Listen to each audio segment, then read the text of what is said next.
Hello, everyone. We are ready for cocktails and coaching. I've just invited Enolia to join with me. I'll let you see my ocean picture there behind me.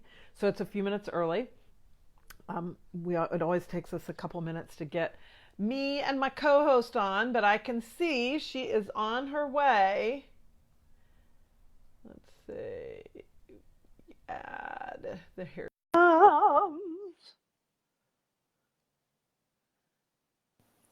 Here she comes.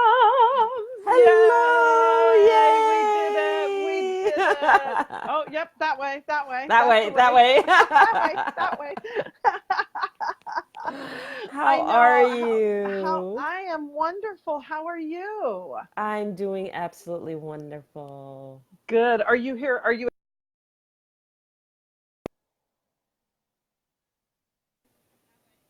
Oh, there we froze for just a second. Are you Let's see. Am I frozen to you? You are frozen to me. There we So go. Now I'm, you're there we back. go. Are you hearing the Yeah. feedback that I'm hearing? Like the whole conversation we'd had? Okay. No, I'm not. Are you getting an echo? No, but what had happened just for a moment is our whole conversation played back. So it's Oh, playing it oh, back right now. huh. In your ears. Huh. I am not getting that. It's all, it all seems normal to me. Huh. Okay. Hi, Kai. So tell us, Kai, are you getting any kind of echo or any kind of feedback? I'm so glad you're here. I figured you'd be putting your kiddos to bed. Let's see what it sounds like to her. That's so strange. Do you have a cocktail, my dear?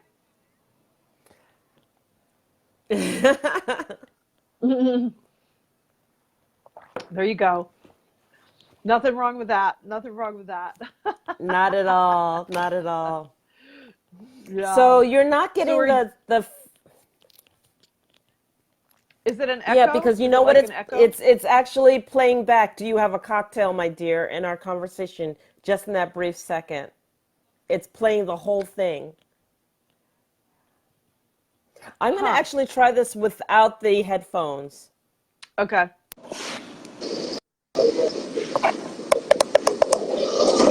Can you hear me? Yeah, I just have a Yeah, lot of I just have a background lot of noise. background noise. Now it's feeding Now it's back. feeding back. Okay, that's what I was getting with these on. Hmm. Hmm. I don't know what it Because is Kai or Because said to Kai said to her, her, there's no there's no feedback when feedback you have your when you have headphones your on. headphones on. okay. But that's going to make it hard for you.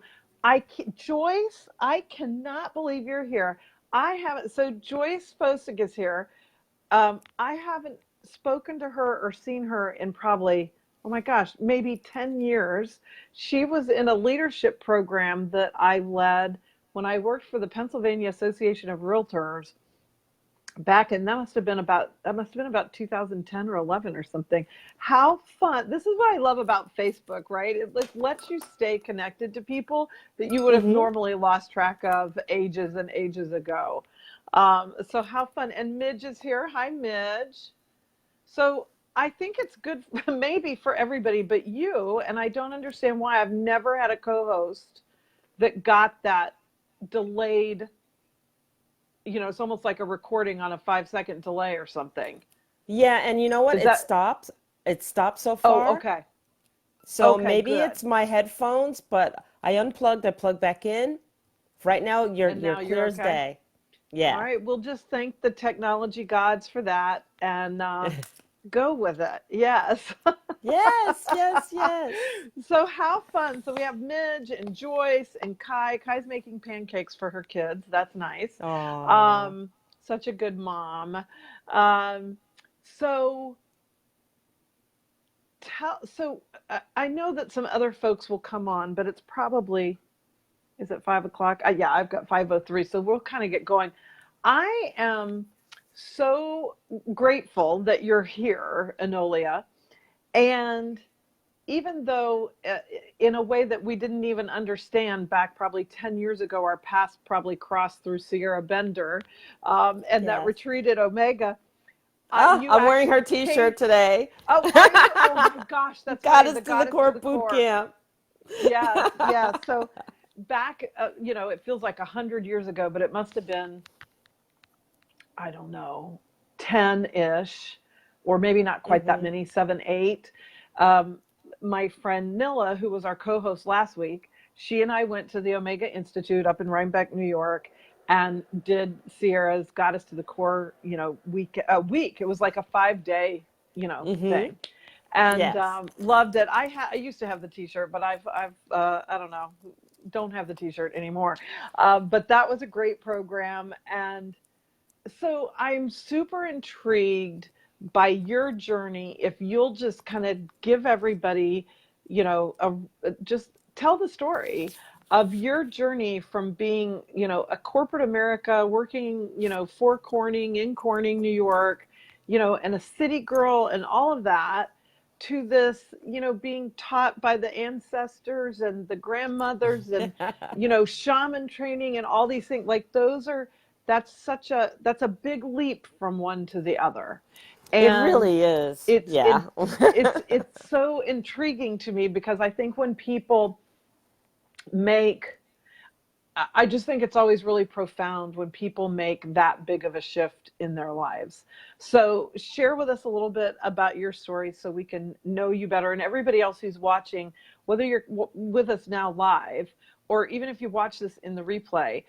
If As Enolia shares her story, and God knows I'll probably interrupt at some point because it'll make me want to ask you something or say something. But think of the questions that you have too for her or for us, uh, as her story stirs you. And of course, we'll always answer your questions here live or on the replay, afterwards. So tell us your story, Enolia. So, my story starts out like everybody's story. We go to college, we're groomed in terms of, here's the big dream. You're supposed to work for corporate America, go out, get a job. I graduated with a degree in mathematics, and I got married 2 months as soon as I finished school. So I started Uh-huh. out my whole life with getting married, looking for the job, landed a few different jobs, but finally landing um, one for 9X Business Centers for a while in Albany, New York. And I lived there for a while before Mm-hmm. Corning Incorporated recruited me. And I ended up working for them.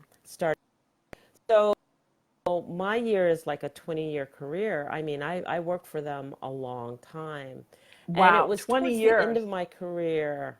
Yeah, Mm. yeah. It was towards the end of my career. Well, I worked in IT and I worked in all facets of IT. So I worked in every area of IT you can think of.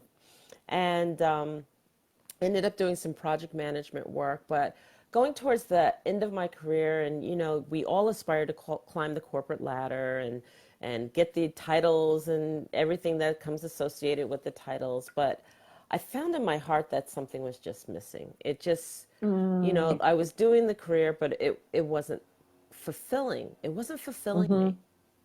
I mean, it really wasn't fulfilling me.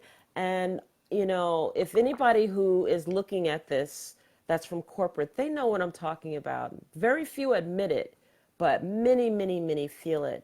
It's like you're Mm-hmm. going through the motions, you're doing everything right, you get your kudos, so on and so forth, but it's something missing fundamentally. And I don't know if it was because I wasn't really touching humanitarian bases the way that Mm. I wanted to, or, I don't know what it was, but it was like a huge gap. And Mm. so, when I really stepped back, I didn't like the arrogance that I had embraced. I didn't like the egotistical, little sarcasms that were there. All of those pieces just didn't sit Mm. right with me. And, I found myself at the precipice of like looking in the mirror and then not liking what I saw. I saw the ego. Mm. I saw the Mm-hmm. sarcasm. I saw the, overachiever that just wanted stuff, and Mm, then, it was ridiculous because as much as I was buying, I was pushing out the door in donations. I mean, so when is enough enough? right, When is enough right. enough? So I Yeah. literally decided I wanted to be a better person. I wanted Okay. to be a better person, a better Mm, person that when I looked in the mirror, I loved what I see. And that was it. mm, That was like, okay, something's got to shift here. Something's got to change. And it was my come to Jesus moment where I'm like looking at God saying, okay, I want to change. I don't know what I'm supposed to change, but I want to change. And it was mm-hmm, at that time, I was with a group of women, and we always hung out in Angelica, New York, and we'd go and we'd hang out and just, the wives getting together just to get a break, and the mm-hmm, mothers, So mm-hmm. this particular weekend, I went to basically meet it was supposed to be a medium and dinner, and I had no Oh, idea what a medium was. oh, Yes, a medium interesting. and dinner. Oh, that's a good And combo. yeah, have dinner, meet the medium, Yeah. And so we go for the weekend, it's Saturday and the medium's supposed to be there. And we're at this not Airbnb, but a bed and breakfast at the time. And it Mm-hmm. was a beautiful Victorian home. And, there's 12 of us all together and Okay. there's probably 30 there for the evening. And we decided we're going to all take a picture on the staircase. I asked this woman, hey, can you take our picture for us? She takes our picture. We come back. And then when the woman handed me the camera, I caught her eye. I saw her, right? And then I'm Mm-hmm. eating dinner and she wouldn't stop staring at me. And then all through dinner, I'm like talking to my friend Jenny, do you see this? She's staring at me. And my friend's like, yeah, she is. Like, okay, it's not me. She's like, no, it's not you. Yeah. And then, you know, then, okay, the medium's supposed to be introduced. So we know the woman in bed and breakfast who introduces the woman, and it's the woman who took the picture. And so she Oh, basically gets up, starts introducing herself, and she's still staring at me while she's introducing herself. And I'm like, does she realize there are other people in the room? She's staring at right, me. right.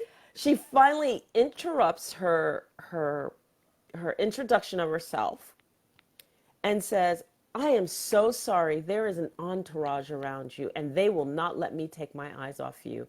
I'm going to work with you first. And I was like, Oh, okay. And so wow.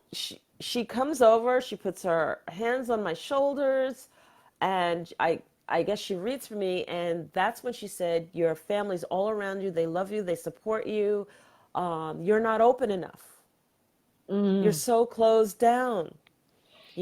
You need to open up mm, more. Keep your music. You're a speaker, you're an orator, you're this, you're that. And she goes through this whole diatribe of exactly what my family is saying to me. mm, And she had no idea how much it moved me. It moved me so mm. much that I left there going, I'm going to figure out this spirituality thing. I didn't Yeah. understand what it was, what to do, Okay, but because I was that going to was going to figure it be my out. question. Like, were you when that night occurred, were you already exploring No, spirituality, or were you like, okay, okay, okay, so this no. was really the kickoff This of was your really the kickoff of the whole thing.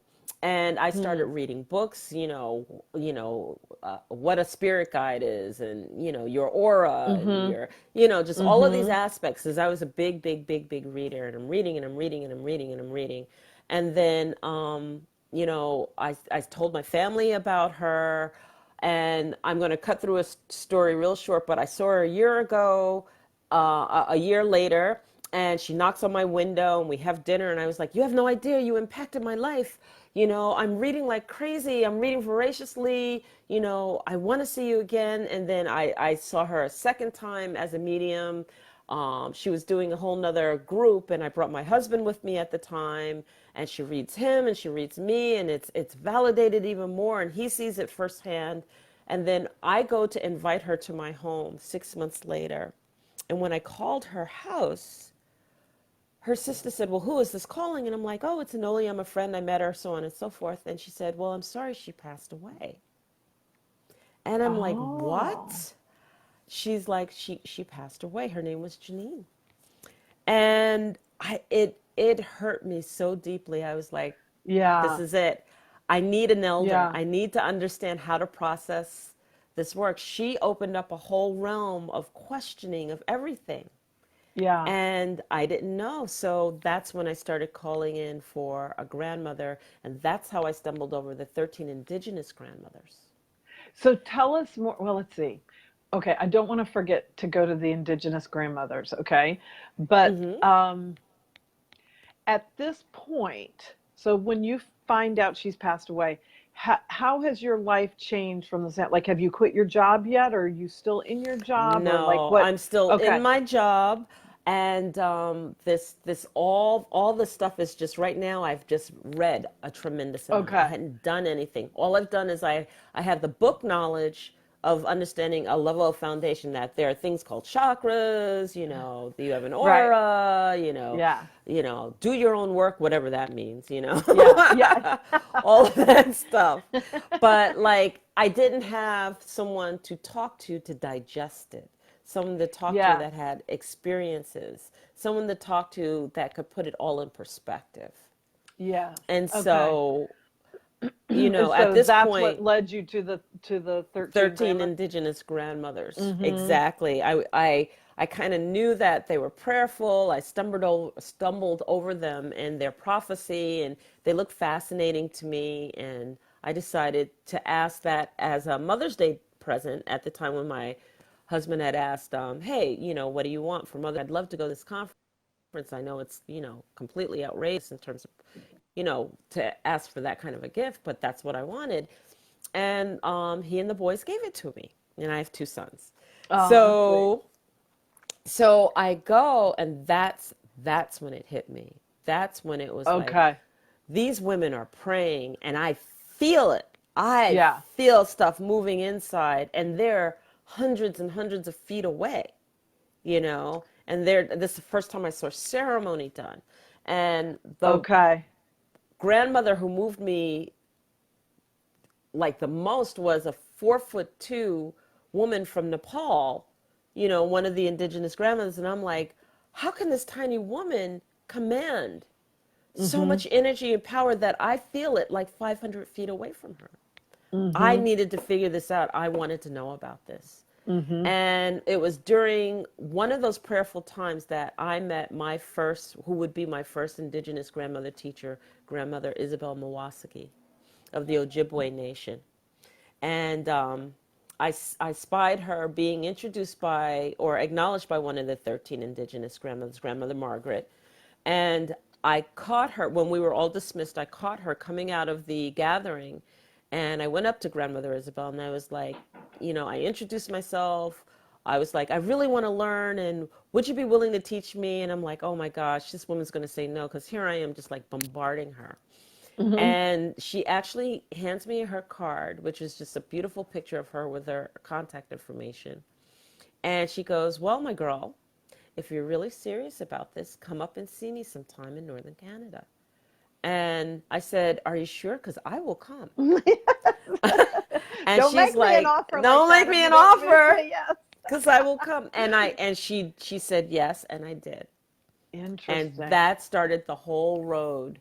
And it was probably 4 or 5 years after that I left Corning, but I actually Okay. started overlapping with indigenous teachings and then finding the courage enough to start holding meditations and start doing little things after work, and With people at with work, you mean? no, just people No. in the neighborhood, not at Okay. work, but just like People going in to the your local neighborhood. wellness Mm-hmm. center and then being the person that holds a meditation, going to the local wellness center and then being the person that holds a class, you Okay. know. Okay. And so I started that way until I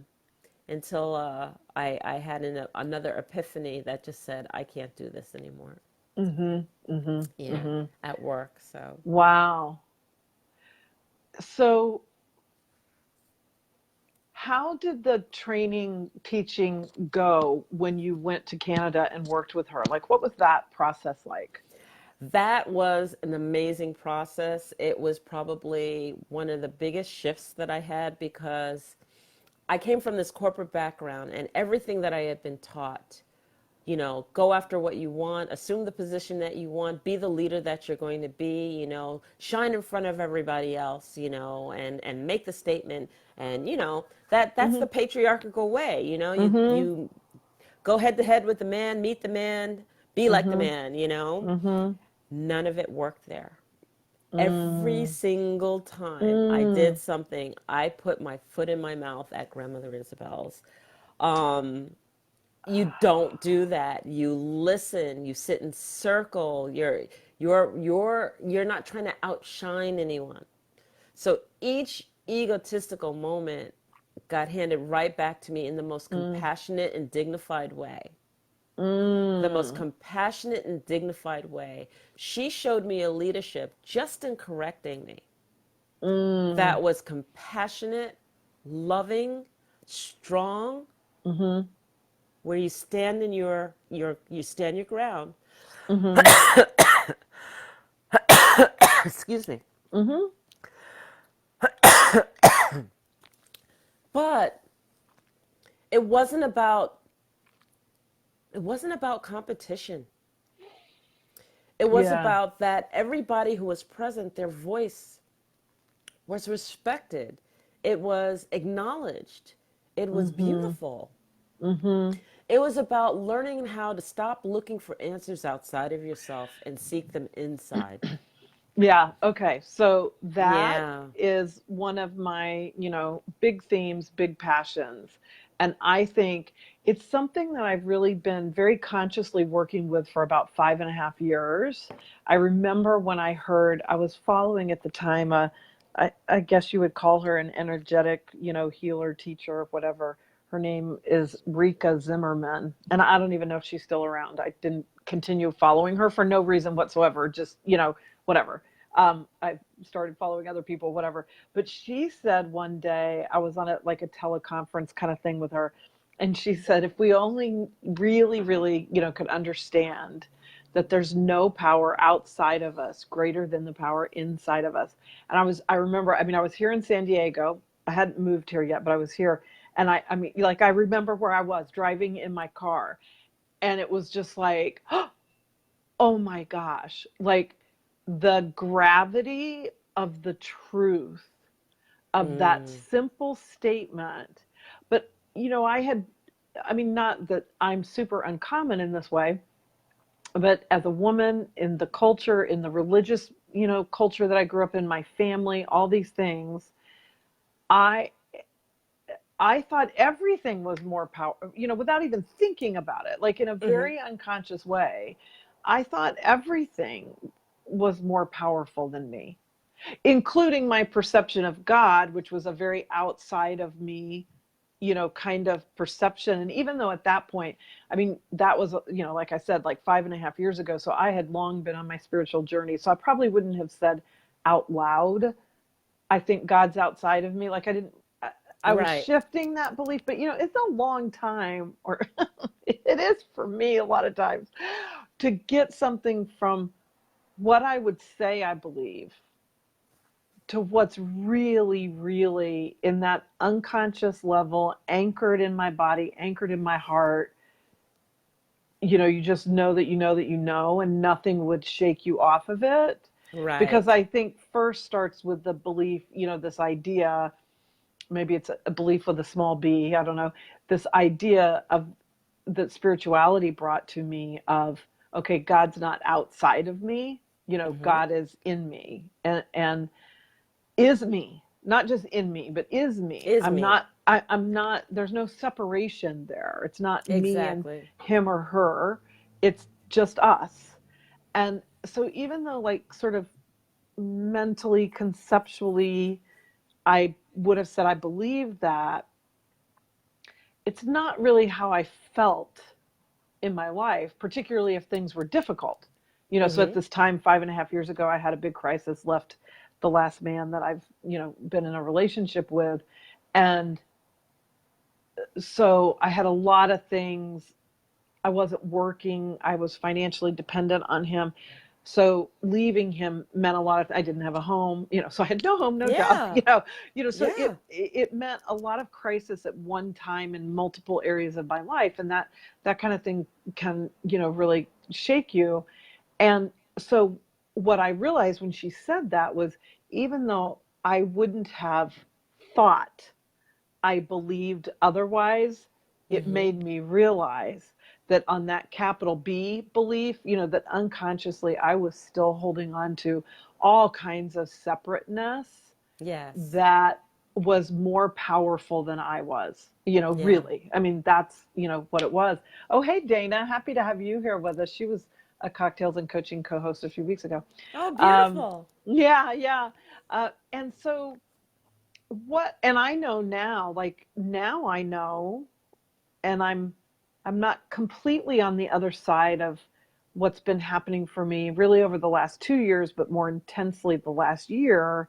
But I'm coming through it enough that I see a lot of the lessons, Mm-hmm. and I think now so much of what has occurred this year has been to anchor that belief so that Mm-hmm. I will never lose that separateness or the Mm-hmm. the oneness. I'll lose the The oneness, separateness and separateness, but not the never oneness. lose the oneness, that deep knowing that I am. And I just, that's a huge theme of what, because I think without, now please disagree with me if you do, or if your experience has been different. But I think that it is in intense times of initiation, is the word I like to use because I like the Mm-hmm. way it sounds better. Um, it sounds more purposeful than a challenge or a problem or whatever. Mm-hmm. Um, but when you're in deep times of that, you really find out what you believe, Oh, you know? yes. and Absolutely. and so I think for me it has been, the purpose of it has been to dig up these super old things. I wrote a blog last week about some of the wounds that I have had from the church and that very conservative fundamentalist religious culture I grew up in, which I've mentioned in my, past, because I live my life so very openly here on social media and in my videos and whatever, you know, that I have that in my background, but I've never really come right out and talked about some of the specific things I was taught to believe, original sin and, various Right. doctrines, and said, I don't believe them anymore. I don't Mm-hmm. believe that doctrine of separation. Mm-hmm. And it was scary for me, you know, Mm-hmm. to put Yes. that out in the public, so to speak, on social media.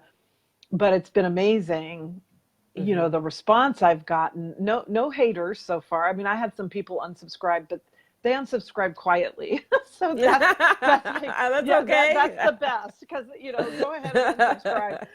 But I didn't want the backlash that I was a little concerned about, because you feel, having lived that as that person until I was in my mid 30s, you feel so justified in saying really judgmental, awful things because you Mm-hmm. think you're saving that other person. So I Yes. understand the mindset that comes from because I had it for so long. But so this end of separation, like I just think that's such a big thing for me this year. Mm-hmm. And so tell me how that, I mean, do you relate to that? Do you think it is for Oh you? my Has it goodness. been the harder times that brought you to that, or did you find it another way? I found it slightly different because, Hmm. okay, so you have to know that I was raised with a very religious background. I mean, Okay. I was raised Baptist. I went to Mm. Redeemer Lutheran School from Hmm. kindergarten to eighth grade. So I went to church every Thursday in school on Yeah. top of church at home. I Right. got married Catholic, Okay. okay, through the Catholic Church. And so when I started doing the reading, when I started questioning and I read, and because I'm that avid reader, Yeah. mine came then. When I Okay. started reading the lost books of the Bible, because I read the Mm. Bible, I got it, but I Yeah. started, why are these books outside of the Bible? Why is the book Yeah. of Philip, the book of Thomas, the Thomas. book of Yes. Mary, Yes. all outside? And Yes. then to take it one step further, of course, I had to read the Gnostic Yes. Gospels. Yes. Then I read the Yes. Gospels of the Essenes. And so for me, the points of information, I realize when we are referred to the church is our heart for me. The church is Oh, the I like that. heart. And so when I go to worship, I go within my heart to worship. Mm-hmm. Mm-hmm. Okay? Mm, And mm, when God speaks to me in church, in my heart. And mm-hmm. so for me, I subscribe to, I go to church every day. I go to Yes, church in my heart. And I I speak love to that. God every day. I speak to God in my heart. So when the hardest of times were coming, I already was like, okay, I need some time to get away from everything. I need to speak to God, and I can't do this with all this noise and racket. And it was like, find a space, sit down, and engage in heartfelt thought. Mm-hmm. And I don't know if there was any other transition to it more than Mm-hmm. I got the understanding, you know. And that doesn't mean that, okay, you know, for some people it's like, okay, I got to go to church. Okay, there are many roads to one. Yes, yes, yes, What road do you need to take? It's yes. okay. I don't need to judge. Right. It's different. That's all. Yes, It's not mine's better, yours worse. It has to be this way. yes, It's just different. And yes, I'm okay yes, with different. yes, You know, I mean, yes, we're a diverse world. We're yes. going to come at things in different ways. And we are only coming from the way that we were culturally raised. Yes, yes. There's so many things that, you know, and I know you've traveled internationally a lot, and I have a little, not as Hmm. much as I intend to, but you know, I have some, and it is when you go to another, even you know, a place like Paris, okay, which I know you Hmm. were at a week or so ago, so I want to hear about that too. But even when you're in a place, you know, a super developed, you know, beautiful place like Paris. Now, I've also been to Guayaquil, Mexico, Ecuador, not Hmm. Mexico, and on a mission trip with the Baptist Church to Okay. save those souls with my four spiritual laws. But anyway, that's a very different experience being in a really, you know, third world country. But whichever, you know, extreme, Paris to Guayaquil is, it really gives you an understanding that some just very basic ways that we would tend to think everybody thinks that way, Hmm. you know, people don't. And it's in the most innocent. Oh, even my best friend Nilla, that was our co-host last week, she designs and makes jewelry. She's from Sweden, and my she got married the year before the domino effect of having four kids in 7 years. So when you have your kids that close together, they all graduate from high school, you know, one right after the other, and then Yes, college right after one right after the that's other. And then right. mine all got married, one right after the other. So anyway, Nilla got married before my oldest did, and then, you know, one by one. In fact, she's the only one, including in our families, that she and her husband are the only ones who have been to all four of my children's weddings, besides me No. and their dad. But anyway, Okay. when she was getting married, and she's from Sweden, the whole concept that parents pay, you know, the bride's parents pay for weddings, Hmm. um, a bridal shower. She's like, I'm going to have a party and just ask people to come give me gifts. Like, there were so many things that I would have never thought anything about that were so ridiculous to her, you know, because it's just not what she was raised with. And so Yes. I think that that idea, so of course, the same is so true in different religions and spiritual practices, that when we can get to that place where it's like, you know what, we're picking up and practicing things that we've been exposed to, Opposed to. that, you know, and there could be something I would totally resonate with, but I've never been exposed to it, you know? Right. And it doesn't make anything else wrong. Like, we're in the world I was raised in, you know, fundamentalists are all, it doesn't matter what kind of fundamentalist you are. It's always about our way is the only way and Right. everyone else is wrong, so that we Wrong. can feel superior and all those things that all And that then why duality is creates. that? Yeah. Why do we need to always feel superior at the Yes. cost of something or somebody else? Isn't that Yes. interesting? Yes. I mean, I think that's a classic. I'll use the word ego, although I know that kind of means different things to different people.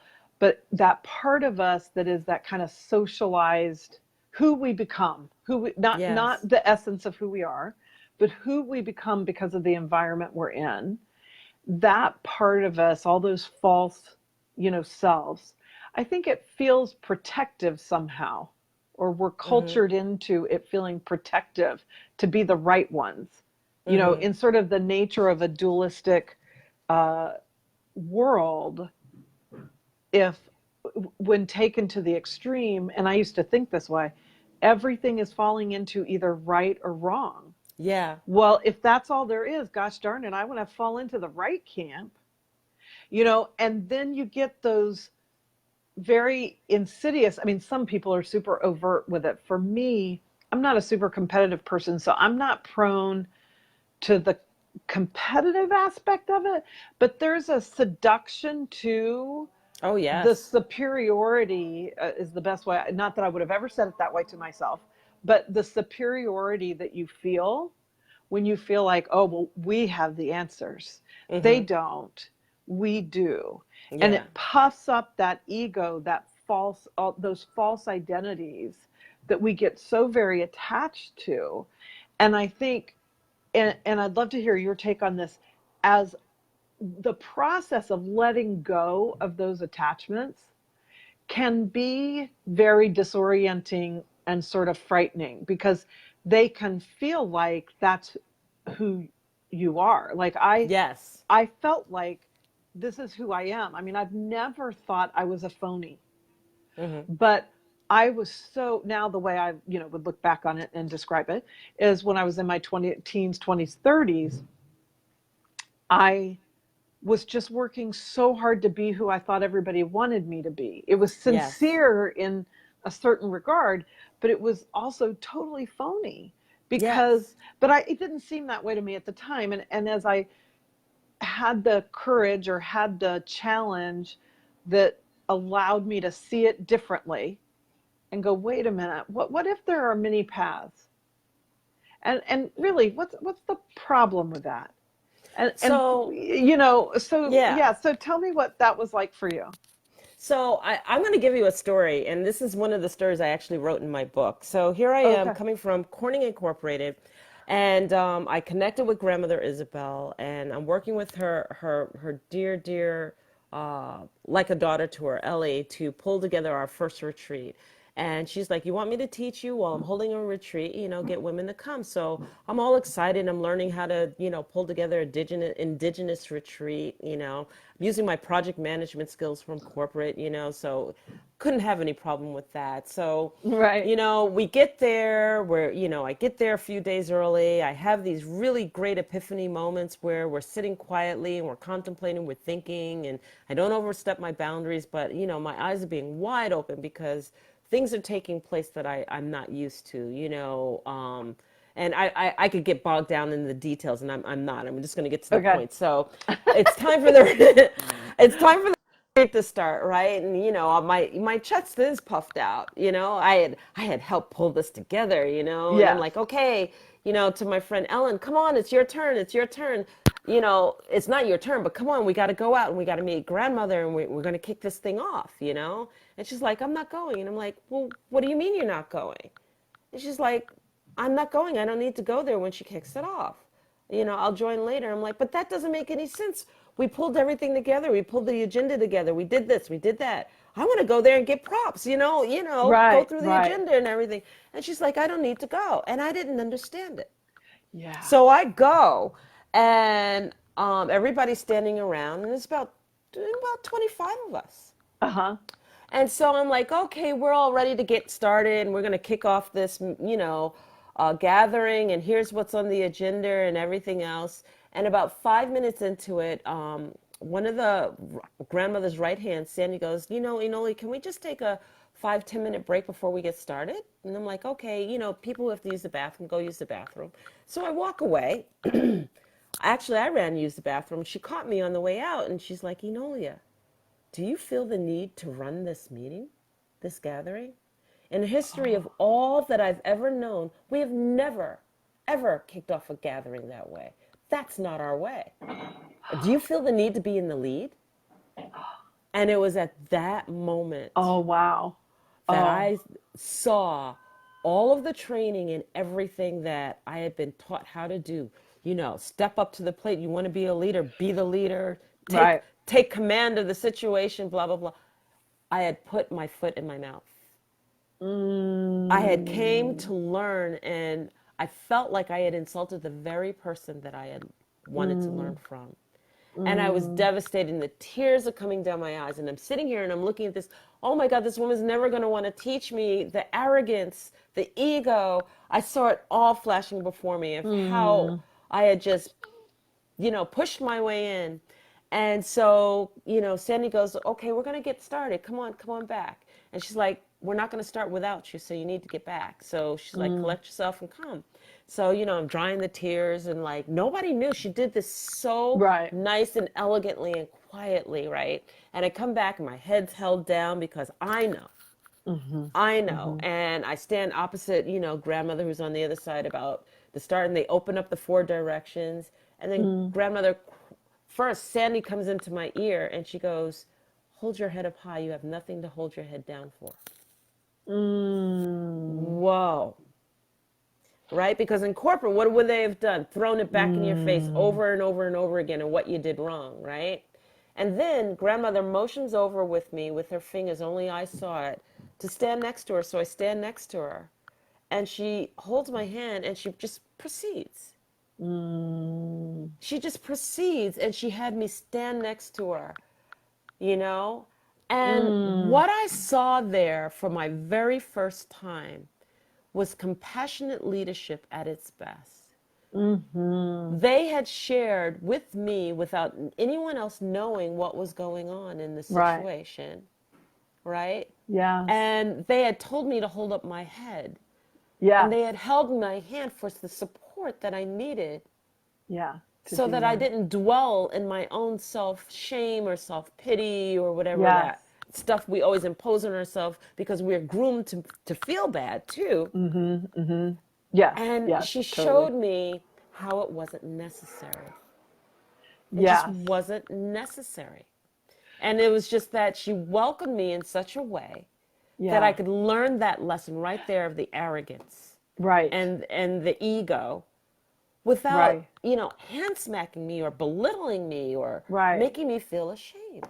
No shame. That's what I was just thinking. It's like getting the lesson without the shame. Yes, And so without the often shame. shame comes with our lessons. Yeah, but a lot of shame is self imposed. Yes, definitely. Sure. And that was the biggest one for me because they were telling me, don't be ashamed, Mm-hmm. don't Mm-hmm. feel bad, it's Mm-hmm. fine. Yes. Oh Only yeah. yeah, Yeah, I think so much shame is self-imposed. I mean, sometimes others will try to, yeah, throw they'll it try to at us, shame us. but it's so, it's so my mother was married to an abusive man for like 30, I don't know, 35, many, many, many years after she left, after not she, after my dad left my mother. Um, and he was so mean to her, like just verbally and emotionally abusive. And when he passed away, even my mother was just like, we were all like, you're free. Like now you don't have to live with, insults every day and the stress of that and da da da da. And what I see, so it's 5 years later, and what I see, of course, no big surprise, but is she just does it to herself. Yeah, She's replaced yeah. his voice with her own Own. in her head. And of course that's classic, psych 101 kind of Mm-hmm. stuff. We all do that. But I really try to watch myself for that because I think I've done so much, sort of cleaning out, if that's what you want to call it, of my Yeah, life in the last few years and really surrounding myself only with people who, are supportive, are, non-judgmental, like I just don't have any right, toxic relationships or craziness in my life anymore. right. And but I do in my own head sometimes.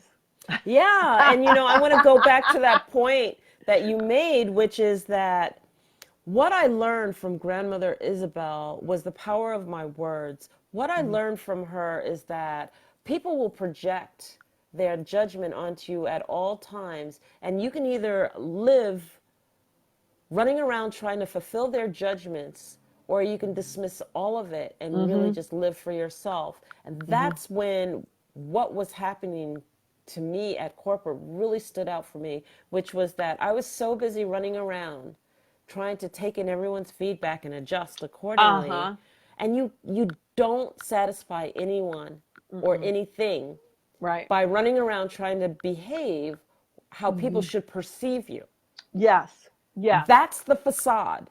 That That's the absolutely. facade in and of itself. We're so busy running around trying to, be the mother that somebody else says the mother should look like, or be the daughter that somebody else says the daughter should look like, or even Right. how industry or how we industry says a mother will do blah blah blah blah blah, so we're not a good mother if you're not doing blah blah blah blah blah Right. blah blah, Right. and it's like, no, Yes.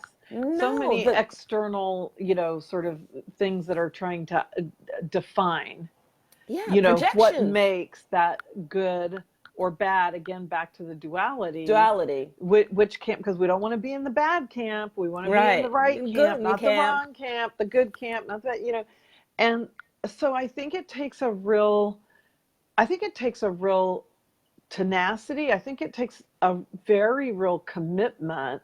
Trying to think of it a different does, word, maybe you'll have a better one, but to this kind of path where we want to say, no, I want to live outside of that projection and all those rules, whether they're corporate America or church or, a family system or a cultural system, whatever, and be me, be the unique expression of the divine that I I am. am. There's never going to be one like me ever again. There never has been. There's not one like you, never has been, never will be.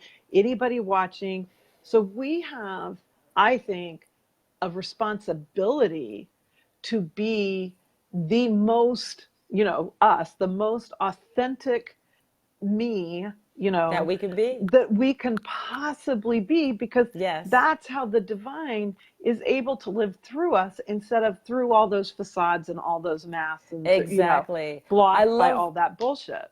I love the saying that I live by, which is dream a beautiful dream or you will be dreamt. Mm. Dream a beautiful dream or Or you will you be will be dreamt. dreamt. And that you will be dreamt part is you will live your whole life as what people perceive you to be Yes. if you don't dream your own dream. See, what happens Yes. is we run around living those projections Yeah. because we haven't stopped to understand what our dream is for Yes. ourselves. Yes. Yes. And so it's like, take pause. So when I talked about that empty feeling in corporate, it was like I finally took pause to Mm-hmm. say, what is it that I love? Am I doing what I love? And what do I need to change in order to do what I love? Yes. Yes. Yes. I love that. So if, well, okay, so let me see what time it is. Okay, we got a few minutes. Okay, good. Okay. Because okay, I want to circle back to this idea when we close here, because I've got a couple questions to ask you. But meanwhile, I want to dash over to Paris and Okay. tell me how the retreat was. This was a divine feminine and a Women's sort of retreat. womb healing. Yes. Yes. So tell Yes. me how that was and sort of what, maybe what you experienced, what you guys were facilitating for others to experience, because I think that the idea of womb healing is really big and intriguing. And I think I know what you mean when you say that, but maybe I don't, maybe I'm not, my thought of what that means is too narrow Yeah. or something. Yeah. Well, first of all, I love the women of France. They are Mm-hmm. beautiful, they are powerful. And we had three different practitioners, and each one of us took a day, and each one of us was able to focus on what we specialize in. And Mm. my specialty is to look in that mirror and face self. My specialty is to light a fire under you to motivate you and help you understand what aspects of you are in your own way for you to dare to pursue your own dream. And I do that through a celebration of indigenous ceremony as well as having the conversation. And Mm-hmm. each one of us brought our specialties for each day. So Yeah. that was my specialty for the day. Awesome. However, we actually did some drumming, some clearing. We did a little bit of breath work. We had the Mm, conversation. And then basically, the womb healing part is I'm a womb giver as well as my dear friend and fellow practitioner, Claudia yes. Gagliani. And Yes. what we did is women carry their strength in their womb. We are gestators. Mm, We are gestators. So not only do we take an idea and we cultivate an idea, but we're able to gestate that idea just like we give birth to children to its mm-hmm. fullness. Mm-hmm. And then we can birth that idea and act on that idea. Yes. And the beauty of that is the power within our wombs because we were built that way. Yeah. Yes. We Yes. were built that way. So when you look at that and really, come from the source of power of what you're capable of doing, you can bring life, not Yeah. just bring life to the world as a woman, but bring life to ideas, bring life to the Yes. imagination. And so that's the Yes. premise and basis of what we were bringing forward. It's so powerful. It's so funny because my younger daughter, she has a 6-year-old, and she's a fitness instructor now. Alyssa, she was a co-host once for Cocktails and Coaching too, and she and I were at a party that a coach that I follow and have been coached by went to Paris with whatever Susan Hyatt. She was doing an event, a business building kind of event in San Mm-hmm. Diego, and I was busy for the weekend, so I couldn't go to all of it. But she's like, "Well, come Friday night for the parties and bring your daughter." So we went, and when she was at, the theme was your future self. And so Mm. she, to come dressed as your future self, to really think about where do you want to be in 3 to 5 years. And this is something I spend a lot of time thinking about. Excuse me. Now I'm going to have to take a sip.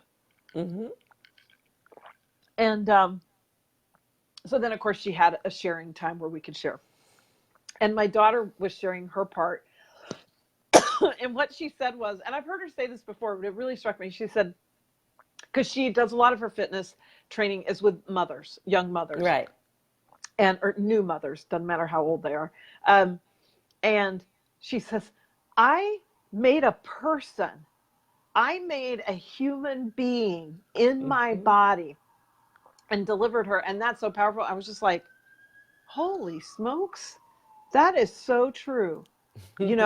We have that power, whether whether your body ended up being made to actually birth a baby or not. Okay, because Right. of course women who can't have Who children, whatever. can't have children, But whatever. we're made. We're still made that way. I mean, I feel so Yes, strongly we about are that. able to take an idea and we are able to gestate it and bring Hmm. it. It's like looking at a thought 360 degrees from Yes, and every bringing it aspect. into life. It's that Yes. bringing it into life. And it's funny because the masculine, classic, we'll call this that classic masculine phallic, Yeah. driving out in the world thing. I used to confuse that with this power of bringing something to life. But those Yeah. are different, they're really different energies. They And are really different energies, and I'll even go so far as to say this: those of us women who are in more of our male energy have a yeah, harder time, yes, I right? spent a And lot then of years in male energy, a lot of years. same here. And then those of us who those men who are all male and not embracing that feminine aspect of it, because we all have male female Yes, yes, to balance. And it's the men who embrace that feminine side that are able to gestate and bring forward those ideas better. yes, yes, yes, yes. It You really know, is the balance. It really it is about the is. balance of those two, the yin and the yang, so to speak. But Yeah. yeah, beautiful. Oh my gosh. Well, I've had so much fun sharing this time with you, and I've loved hearing more about your story. And it just makes me think of so many things. So, as we, put together a few closing comments here for our folks, Mm-hmm. tell me what, so if someone is watching this, and of course the Facebook group is open to men and women, although it is by Absolutely. and large women, but still Women, there are yeah. men in here too. Um, for a person who really resonates with what you said, about 5 minutes or so ago about that, your gift of helping people find that dream that is, really authentically theirs, not Yes. about what somebody wanted for them or what they thought they should want or any of those things. And they really want to, the way I would say this is like, begin to step into the authenticity of who they are, of that divine self. Right. What is sort of the first, thing or two? What would you recommend that they do? Okay, well, I actually offer a series of things to help people with this. Mm-hmm. Okay, so I have cultivated, not created, cultivated 7 tools that I actually offer these tools online. And really, it's going back to the basics of understanding within us what parts of us might be blocking us, right? Mm-hmm. So the 7 tools being, the power of our words, how to redefine fear, how are we Mm-hmm. giving away our power, how do we leverage forgiveness, how do we release judgments, and actually what is it that we're physically doing to release judgments when we're Mm-hmm. capable of doing so, okay? And then where we hold our power and to act on that. Okay. So I offer those classes online. I Okay. also offer life coaching, and then I also, like, for example, outside of going to Africa, like I'll be going to Africa in a couple of weeks, and I'll be working Okay. in Angola and South Africa, and I'll be working with communities there. But when I get back, I actually am offering a retreat in Florianopolis, Brazil, for Oh, people to wait, come Claudia's. out. Are you going to Yes, Claudia's? I'm Oh, going to lovely. Claudia's, and we're going to do a 7-day retreat there, and we're going to work on mind, body, and spirit. And this is Mm. ideal, and it's ideal for, and I'm going to just call it out. There are a lot of us who are Mm-hmm. mid-career, mid-marriage. And I say Uh-huh. that too, Yeah. because, those of you, you know who you are because I went through it too. You're sleeping in a different room, you're passing each other by like roommates, and you're going, is this all that life has to offer? Yes. Yes. We need to be able to come and find who we are and what our Yes. purpose is, and to redefine who we are, because it's not that we don't know who we are, we've lost sometimes who we are. Yeah. And we need to grab it back and bring that purpose Yes. out to fruition. And everything I do brings you back to center. It Yes. comes just Yes. back It's to all center to coming be back able to home. know yourself, Yes. face yourself, and love who and what you see. Yes. Yes. Yeah. Yes. That's beautiful. I cannot think of a better note to end on. Here, please do me a favor, and after we get off tonight here, pop into the comment thread here on this live Okay. feed and put a link to those resources where people can Yes, my find those things. website. Yeah, yeah, yeah. Do that. So just to make it Okay. easy and handy for people. Yeah, and Um, just so they know, it's just my name, enoliafoti.com. That's okay. it. And then my Facebook site is Enolia, where you can track everything back from Yeah. there. And So, that yes. people can find the tag. I tagged you. So in my posts about you, we tagged that. I've tagged that her Facebook Yes. page. So you can use that as a fast, easy way to get to the Facebook. Um, but Facebook is not good about 2 links in a post. So anyway, I Yeah. just did that. But um, I'm so grateful for you coming tonight and taking the time to share your journey. We will tomorrow, I will download this out of my Facebook group also and Okay. upload it to YouTube to All right. a channel, not a channel, a playlist. I have a channel, but I Okay. have a playlist that's just for cocktails and coaching, so that if you want to share it with people outside, just because you can't share a I do. Facebook I want to Live in a upload it group. on my Yeah. YouTube. So you'll Yes. be able to do that and share it with folks. But I really appreciate your sharing your story, and I know so many people can relate to it. And for those of you who are looking at Enolia and thinking, "Oh wow, she really did that. Like she followed that dream, she got connected to herself, and now she's living this life, of real passion and purpose." I wish I could do that, kind of a thing. Like you can. Like You this is can do what it. Enolia and I do all day, every day, is help That's right. people, whether you know what that passion and purpose is or you don't, Don't. it's there. It's there. And the metaphor I used the other day in my membership group that somebody loved, so I'll use it again, is like it's like the princess and the pea. And in that fairy tale, how they put all those mattresses over the little pea, and then, supposedly if she can sleep on that top mattress and feel the pea, she's the princess. So the way I describe it is I just help people peel off those Yes. mattresses so they can see, touch, feel, and live that pea, because the pea is that's the coming home. That's the essence of you. That's your divine I am. And it's always there. But yes, it gets covered up with all kinds of shit and And we can't stuff. see it, That's or we right. don't think we have it, or, maybe I didn't get one, but you did. You Everyone did. did. Everyone Yes. did. And that's when you really get to live out of that knowing that there is no power outside of you greater than the power inside of you. That's right. And that's where all Beautifully the said. beauty is. Yeah. Thank you, my Beautifully dear. said. Thank you Thank so you. much. I hope everybody Mwah. enjoyed it. If you have any questions, just post them, in the comments, even afterwards. We'll answer them for you. And love you guys. Love you. Bye. Bye.